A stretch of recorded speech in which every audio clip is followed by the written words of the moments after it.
Audio Jungle.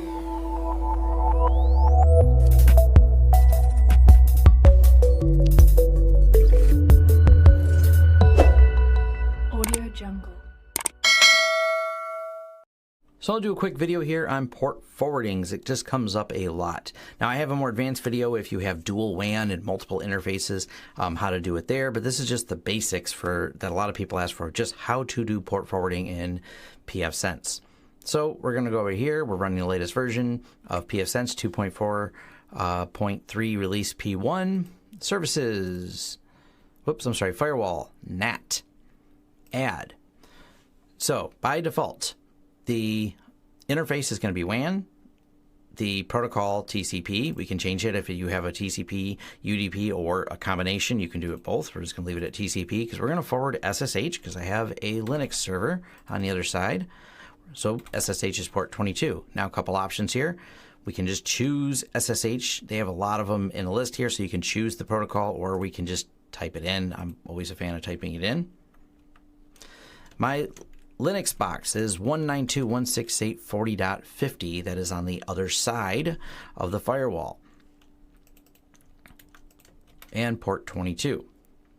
Description, SSH, allow SSH to my Linux box.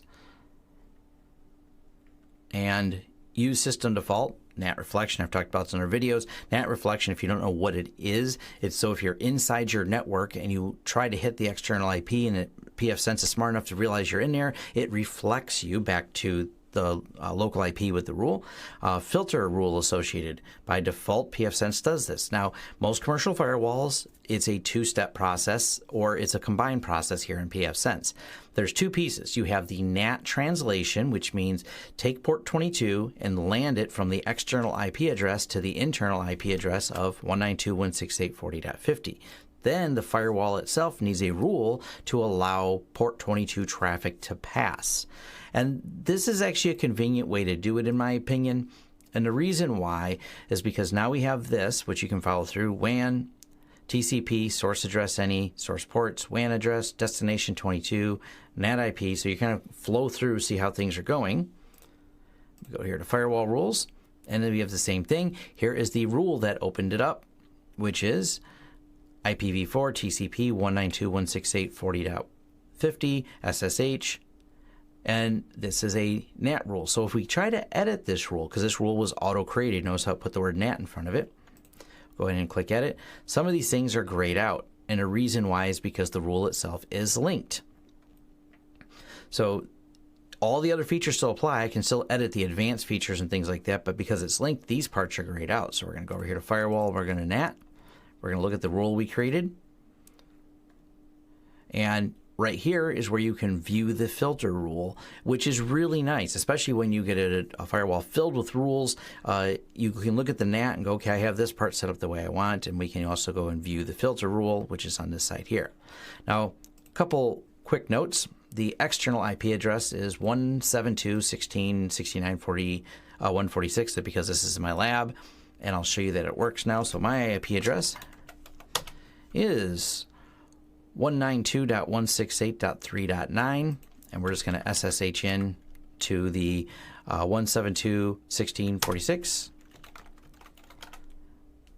and I'm on this machine.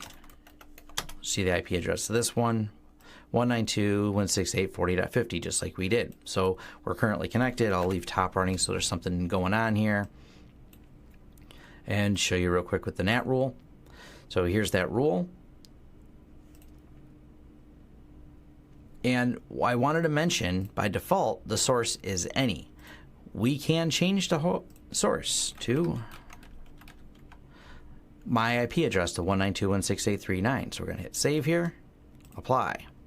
Bring this here over running top. We're going to exit, just up arrow, and I'm back into that machine, the 40.50. Now, that's simple enough, but what happens if we change it to this? So we want to change it to an IP address that's not mine. So it went from .9 to 3.120. We're going to hit save, hit apply. So we've now filtered so only source address 192.168.3.120 can come through. Well, this is what happens. I'm still in the machine because by default, pfSense does not kill the state tables that are active. So this is an active state table and I have an active connection. But the minute I exit out of here, so connection to this close, up arrow, I can't get back in because I'm trying to initiate a new state and the firewall said no. So it leaves the current states in there. Now you can go into and clear the state tables and force those to be cleared. There's options in the advanced to force it to do it every time you change a rule. But just so you're aware, if you're changing rules and you have a bunch of people connected to a machine, changing the rule means new connections can't come in, but old connections can stay. So just a little bit of side note when you're troubleshooting. I'm going to change this back to source any and going to hit save, apply. And then we go over here. I can get right back into the machine. Like I said, we're right back into the 40.50. Now, one side note, when you're troubleshooting this happens a lot. You have under diagnostic test port. And when you're testing the port 22, hit test, port connection successful.